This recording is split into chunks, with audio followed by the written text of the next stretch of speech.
Brewery അനുമതിക്കെതിരെ കുർബാന തൊഴിലാളി union രംഗത്ത്. പാലക്കാട് സർക്കാർ ബ്രൂവറിക്ക് അനുമതി നൽകിയതിനെതിരെ കേരളത്തിലെ കുറെ കുർബാന കൂദാശ തൊപ്പിത്തൊഴിലാളി സംഘം രംഗത്ത് വരുന്നത് കാണുമ്പോൾ ചോദിക്കുവാൻ തോന്നുന്ന ഡയലോഗ് ലേലം സിനിമയിൽ ബിഷപ്പിനോട് സോമൻ ചോദിച്ച ആ മാസ് ഡയലോഗാണ്. ബിഷപ്പന്മാർക്ക് ഈ കള്ള് കച്ചവടത്തിൽ എന്താണ് കാര്യം എന്ന്.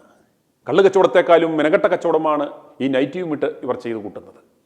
ചില സമയങ്ങളിൽ ഏതെങ്കിലും ചില രാഷ്ട്രീയ പാർട്ടികളുടെ ചട്ടുകമായി മാറിയാണ് നൈറ്റി കൂദാശ തൊഴിലാളികൾ ഇത്തരം പ്രസ്താവനകളുമായി രംഗത്ത് വരുന്നത്. കൂദാശ കുർബാന തൊപ്പിത്തൊഴിലാളികൾക്ക് ഒരു മാധ്യമ ശ്രദ്ധ കിട്ടുന്നതിനുള്ള അവസരമായാണ് അവർ ഇത്തരം സന്ദർഭങ്ങളെ വിനിയോഗിക്കുന്നത്. അവർ അത് നന്നായി മുതലാക്കുകയും ചെയ്യും.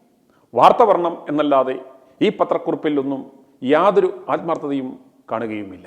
രൂക്ഷ ജലക്ഷാമം അനുഭവപ്പെടുന്ന പാലക്കാട് ജില്ലയിലെ എലപ്പുള്ളിയിൽ വിവാദ കമ്പനിയായ ഒയാസിസിന് ഡിസ്റ്റിലറിയും ബ്രൂവറിയും ആരംഭിക്കുന്നതിന് അനുമതി നൽകിയ സർക്കാർ നിലപാടിനെതിരെ പാലക്കാട് നിന്നും മാത്രമല്ല സംസ്ഥാനത്തിൻ്റെ വിവിധ ഭാഗങ്ങളിൽ നിന്നും നാനാ തുറകളിലുമുള്ള ജനങ്ങളുടെ പ്രതിഷേധം ശക്തമായിക്കൊണ്ടിരിക്കുകയാണ്.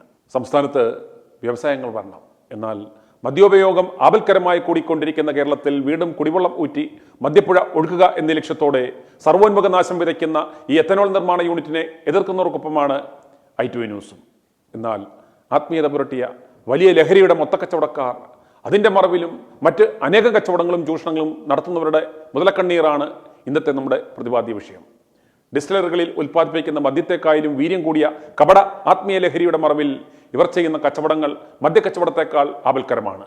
എന്നിരിക്കെയാണ് ബ്രൂവറി വിഷയത്തിൽ രാഷ്ട്രീയ ലക്ഷ്യത്തോടെ ഇവർ ഇറങ്ങിയിരിക്കുന്നത്. ഇവരോട് പറയുവാനുള്ളത് ലൂക്കോസിന്റെ സുവിശേഷം 6-ാം അധ്യായം 42-ാം വാക്യമാണ്. ഹേ കപടനാട്യക്കാരാ, ആദ്യം നിന്റെ കണ്ണിൽ നിന്ന് കോലെടുത്ത് കളയുക, അപ്പോൾ സഹോദരന്റെ കണ്ണിലെ കരട് എടുത്തു കളയത്തക്ക വിധം തെളിവായി കാണും.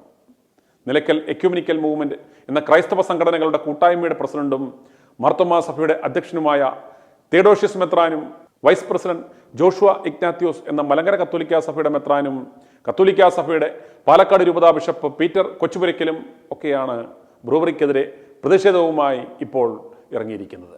ഇപ്പോൾ ഡിസ്റ്റിലറിക്കെതിരെ പ്രതിഷേധിച്ച മലങ്കര കത്തോലിക്ക സഭയുടെ പത്തനംതിട്ട ഭദ്രാസനാധിപൻ ബിഷപ്പ് സാമുവൽ മാർ ഐറേന്യൂസിനെയും 5 വൈദികരെയും അടക്കമാണ് തമിഴ്നാട്ടിലെ അംബാസമുദ്രം മേഖലയിൽ സഭയുടെ ഉടമസ്ഥതയിലുള്ള പാട്ടത്തിന് നൽകിയ ഭൂമിയിൽ നടത്തിയ മണൽക്കൊള്ളയ്ക്ക് അറസ്റ്റ് ചെയ്ത് ദിവസങ്ങളോളം ജയിലിൽ അടച്ചത്. ശതകോടികളുടെ മണൽക്കൊള്ളയാണ് നൈറ്റിയുമിട്ട് ഈ ബിഷപ്പിനും സംഘവും നടത്തിയത്. അതുപോലെ കത്തോലിക്ക സഭയുടെ കർദിനാൾ ആലഞ്ചേരിക്കെതിരെ ഭൂമി കുംഭകോണം അടക്കം 16-ലധികം കേസുകളുണ്ട്. കേരളത്തിൽ നിന്ന് ഏറ്റവും കൂടുതൽ ബാർ ഹോട്ടലുകൾ ഉള്ളത് ക്രിസ്ത്യാനികൾക്കാണ്. കൂദാശപ്പണിക്കാരന്മാർക്ക് ഏറ്റവും കൂടുതൽ സംഭാവനകൾ ലഭിക്കുന്നതും ഇവരിൽ നിന്നാണ്. അതുപോലെ മദ്യപന്മാരിലും മുന്നിട്ട് നിൽക്കുന്ന കമ്മ്യൂണിറ്റി ക്രൈസ്തവരാണ്. ഈ കൂദാശ തൊഴിലാളികൾക്കോ ഇവരുടെ യൂണിയനോ ഈ കുഞ്ഞാടുകളെ വെള്ളമടിയിൽ നിന്നും വിലക്കുവാനോ അവരുടെ മദ്യക്കച്ചവടം തടയുവാനോ സാധിക്കുമോ? ഇല്ല. പിന്നെ എന്തിനാണ് ഇപ്പോൾ ഇങ്ങനെ ഒരു പ്രതിഷേധ നാടകവുമായി രംഗത്തിറങ്ങിയിരിക്കുന്നത്? നിങ്ങളുടെ പ്രസക്തി പിന്നെ ഇവിടെ എന്താണ്? സഭകളുടെ അധീനതകളിലുള്ള എയ്ഡഡ് സ്കൂളുകളിൽ സർക്കാരാണ് ശമ്പളം കൊടുക്കുന്നത്. പക്ഷേ അധ്യാപക അനധ്യാപക നിയമനത്തിന് ഓരോ വ്യക്തിയിൽ നിന്നും 50-60 ലക്ഷം രൂപ വീതമാണ് വാങ്ങിക്കൂട്ടുന്നത്. ഇത് കൊള്ളയല്ലേ? വിശ്വാസികളുടെ ചെലവിൽ സ്ഥലം മേടിച്ച് പള്ളി പണിത് കഴിയുമ്പോൾ അത് സഭയുടെയും മെത്രാന്റെയും ആയി മാറുന്നു. വിശ്വാസികൾ ആയുഷ്കാലം ചൂഷണം ചെയ്യപ്പെടുന്നു. ഓരോ കൂദാശകൾക്കും അവൻ കാശിൻ്റെ കൊടുക്കണം. മദ്യമുതലാളിമാരെ പോലെ മെത്രാന്മാർ രാജകീയമായി വാഴുന്നു. കുടിയന്മാരെ പോലെ വിശ്വാസികൾ ആയുഷ്കാലം ബോധമില്ലാത്തവരായി പണവും ആരോഗ്യവും നഷ്ടപ്പെടുത്തി ഇങ്ങനെ നടക്കുന്നു. ഇതിലും എത്രയോ ചെറിയ ചൂഷണമാണ് മദ്യമാഫിയകൾ ഇവിടെ ചെയ്യുന്നത്. അവർ ആരെങ്കിലും ഭക്തിലഹരി കച്ചവടക്കാർക്കെതിരെ ശബ്ദിക്കാറുണ്ടോ? അവരുടെ അരമനകൾക്ക് മുന്നിൽ പോയി നിന്ന് പ്രതിഷേധിക്കാറുണ്ടോ? കൂദാശ കുർബാന തൊപ്പിത്തൊഴിലാളികളെക്കാൾ എത്രയോ മാന്യന്മാരാണ് അവർ. ആദ്യം നിങ്ങൾ ചൂഷണങ്ങളും തട്ടിപ്പുകളും നിർത്തി മാതൃക കാണിക്കുക. എന്നിട്ട് മതി ഇത്തരം പ്രതിഷേധങ്ങൾ.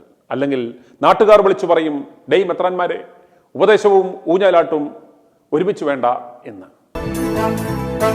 i2i News, an eye for truth. i2i News subscribe ചെയ്തിട്ടില്ലാത്തവർ ഇപ്പോൾ തന്നെ സബ്സ്ക്രൈബ് ചെയ്യുക. നോട്ടിഫിക്കേഷൻ ലഭിക്കുവാൻ ബെൽ ബട്ടണും അമർത്തുക.